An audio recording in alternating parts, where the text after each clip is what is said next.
Hey guys, bit of a maintenance day going on with Q31 today. Thought I'd give us a bit of a rundown.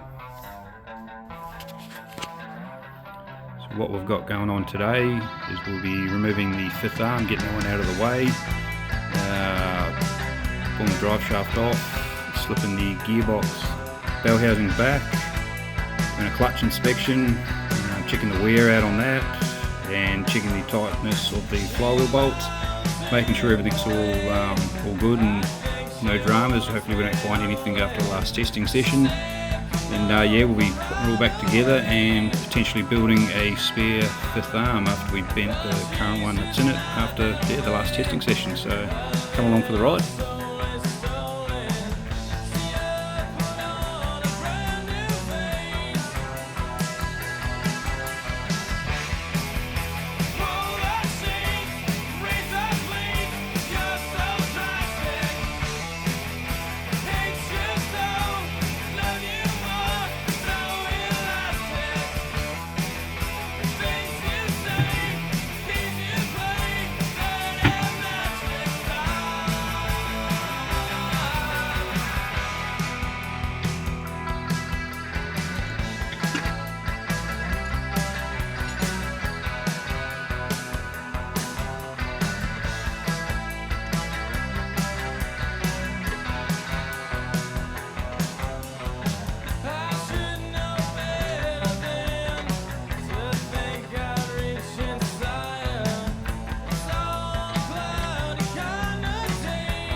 Well,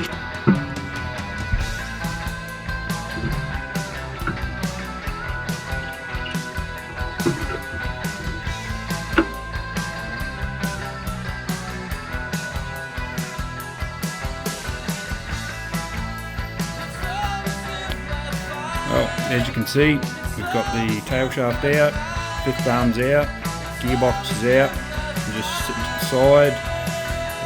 We pulled the clutch off and also the button flywheel just for a good check over, and pretty glad I did.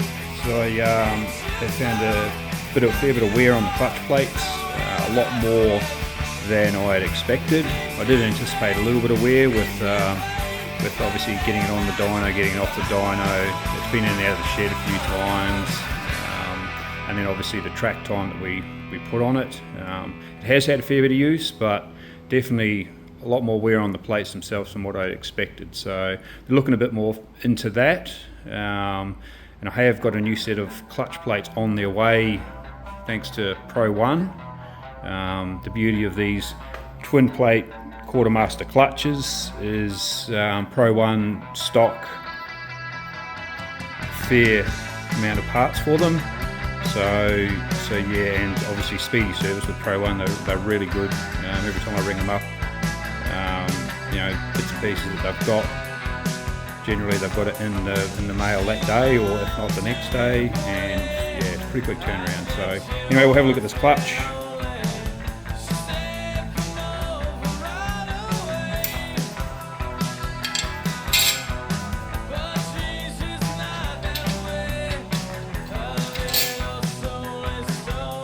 So I haven't actually put a set of verniers on these plates. However, if you look close enough, you can see there's really not a lot of meat left on them. They don't generally have a lot to begin with, but this is definitely pretty close to the end of its life. So yeah, while we've got it out, whack a new set of plates in it, go back together. There we go again. This plate here, I did notice it's actually started to delaminate, which yeah, is a bit of a worry, but you can see there, definitely at the end of its life. So yeah, we'll wait for the new plates to turn up, and hopefully we'll get it back together before mid next week and go from there. The fifth arm, you can see I've sort of repaired it here. I put a gusset in, bit of weld here. I had to straighten it out because we'd bent it that much that the diff had actually leaned right back, making it undrivable. So I had to pull it out, cut it both sides, straighten them out, get it back to where it should be, put a bit of weld in there, I put a gusset in. Now that I've got it out, I plan to actually make another whole fifth arm as a spare, but with a lot more strengthening in it. So yeah, we'll strengthen it right up in here, especially around these bends. Obviously a bit of a vulnerable point, and we'll strengthen this one up as well, and then that'll leave us with obviously one in the car and one for a spare for the truck. So yeah, stay tuned for the next update. Cheers guys.